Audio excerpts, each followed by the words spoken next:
ఇది రాజకీయంగా నడిపిస్తున్నారు. రైట్ రైట్ బాలగారు, మీకేమనిపించింది మొత్తం వ్యవహారంలో? అటు ఇటు రెండు రకాల వాదనలు మీరు చూస్తున్నటువంటి పరిస్థితి. ఒక మహిళకు సంబంధించినటువంటి వ్యవహారం నిజమా అబద్ధమా అని మనం జడ్జ్ చేయడం కాదు, కాకపోతే మీకేమనిపించింది ఈ మొత్తం వ్యవహారం?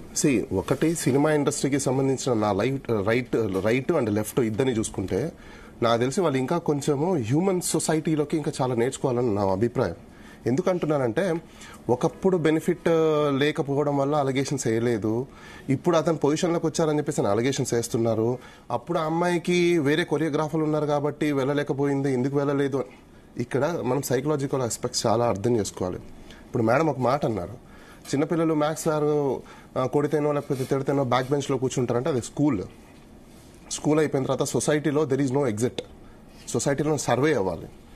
సో ప్రతి అమ్మాయికి అలానే అబ్బాయికి కూడా ఫ్యాక్ట్ మాట్లాడుకుంటే ఇండస్ట్రీలో ప్రతి ఒక్కరికి ఒక భయం ఉంటుంది. ఎందుకు ఇప్పుడు దాకా చిరంజీవిని, పవన్ కళ్యాణ్ని, వాళ్ళ ఫ్యామిలీని ఎంతో మంది ప్రీచింగ్ చేసుకుంటూ అక్కడే ఉండిపోయారు? రీజన్ ఏంటి? బికాస్ వాళ్ళని కాదు అంటే వాళ్ళ జీవితాలు ఎక్కడ నాశనం అయిపోతాయో, వాళ్ళ బతుకు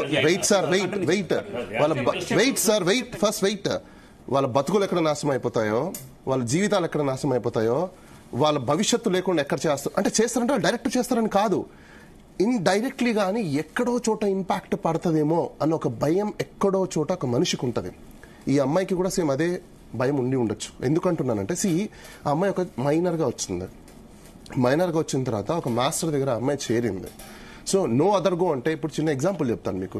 ఈ అమ్మాయి ఈ మాస్టర్ కాకుండా వేరే మాస్టర్ దగ్గరికి వెళ్ళాలంటే ఖచ్చితంగా ఆ మాస్టర్కి అమ్మాయి పరిచయం ఉండాలి, ఒక కనెక్షన్స్ ఎవరో ఒకరు కనెక్ట్ చెయ్యాలి, ఒక సర్కిల్ ఏర్పడాలి. ఆ సర్కిల్ ఏర్పడిన తర్వాత ఆ మాస్టర్ యాక్సెప్ట్ చేయాలి. రకరకాల కోణాలు ఉన్నాయి ఇక్కడ. ఇప్పుడు ఎంతో wait sir one minute complete sir. మీరు నేను చాలా సందర్భాలలో సినిమాకి సంబంధించిన ఎలక్షన్స్ జరిగేటప్పుడు నేను సర్వే చేస్తే మీ యొక్క ఫ్యాక్చువల్ సిచ్యువేషన్ నేను బయట పెట్టా. మీరు ఒప్పుకున్నారు, నేను ఎలక్షన్ సర్వే చేసిన తర్వాత మనుషులు ఎలా ఉన్నారు సినిమా ఇండస్ట్రీలో మీరు ఒప్పుకున్నారు, గతంలో మీరు ఒప్పుకున్నారు, మీరు ఇన్ఫర్మేషన్ నేను చెప్పింది కరెక్ట్ అని మీరు ఒప్పుకున్నారు. 2018లో ఒక కమిటీ వేశారు ఫిల్మ్ ఛాంబర్ లో, తెలుసు.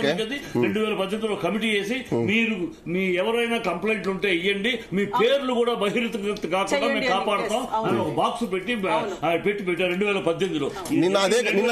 నిన్న కమిటీలో నిన్న మీ కమిటీ 7 కంప్లైంట్లు వచ్చినప్పటికీ 2018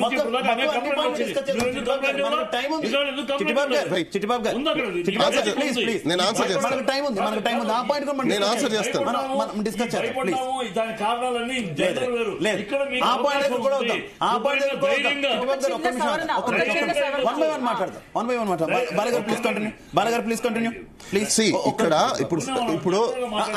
ఇప్పుడు చిట్టిబాబు గారు అన్నట్టే అదే కమిటీ నిన్న కూర్చొని మీడియా ముందర ఏమనింది, ఎస్ ఖచ్చితంగా మేము వ్యాస్ట్ పబ్లిసిటీ లేకపోవడం, చాలా మంది తెలియకపోవడం, మేము ఇప్పటి నుంచి వ్యాస్ట్ పబ్లిసిటీ చేస్తాం అని కమిటీనే ఒప్పుకునింది. ఎవరికి ఎంతమందికి తెలుసు? పాయింట్ తీసుకోవాలి. ఎవరు ఎంతమంది ఎవరికి తెలీదు. నేను ఇప్పుడు ఫోన్ చేసి ప్రూవ్ చేయమంటారా మిమ్మల్ని? నేను ఇప్పుడు ఫోన్ చేసి ప్రూవ్ చేయమంటారా? ఇండస్ట్రీ మనుషులు నేను మాట్లాడతాను. ఇండస్ట్రీలో ఉన్న రావచ్చు, మీ పేర్లు కూడా బయటికి రావు.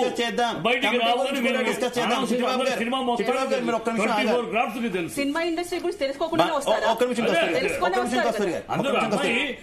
మీరన్న పాయింటే తీసుకుంటే నిజంగా అమ్మాయి భయపడు ఇంకొకటి వచ్చి బయటకు విషయం చెప్పలేదంటే కెరీర్ కోసమో భయంతోనో కాంప్రమైజ్ అయిపోయి ఒక 4 ఏళ్లు ట్రావెల్ చేస్తూ మొత్తం తన కెరీర్ నిలబడిందనో, లేదంటే తర్వాత ఇప్పుడు నిలబడలేదనో, ఏదో అడ్డొచ్చిందనో ఇప్పుడు ముందుకు రావడం, లేదంటే ఇప్పుడు బయటకు వచ్చి చెప్పడం అనేది కూడా కరెక్ట్ కాదు అనేది చాలా మంది. ఎందుకు కరెక్ట్ కాదు? సెల్ఫ్ కాన్ఫిడెన్స్ వచ్చిన తర్వాత అమ్మాయి ఇప్పుడు అవసరాలు తీరిన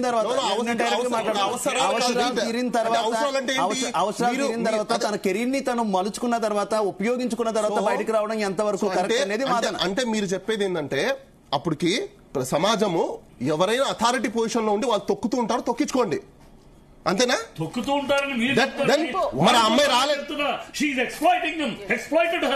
అది చెప్తాను, మీరు తొక్కుతారు ఎక్స్ప్లాయిట్ చేసింది. అంటే ఇదే సార్ రీజన్. 18 నాడు జరిగితే 19 నాడు జరిగితే 18 నాడు కమిటీ ఉంది, కమిటీకి రిప్లై ఇవ్వాల, ఎక్కడ ఏనాడు మాట్లాడాలా, ఏనాడు ఏ కంప్లైంట్ ఇవ్వాలా, అతనితో ట్రావెల్ చేసి అతను హీరోగా ఈ అమ్మాయి హీరోయిన్ గా ఒక సినిమా ముహూర్తం జరిగింది. అమ్మాయి ఇన్ని జరుగుతాయి, ఎవరన్నా తనతోటి తను ఇంత అసభ్యంగా పడుతుంది, హీరోయిన్ గా వెళ్తుందా? నేను ఒక చిన్న విషయం చెప్తాను సార్. ఇందాక మీరు 18 years కాదు అని అంటున్నారు. ఆ అమ్మాయి స్టార్టింగ్ వచ్చింది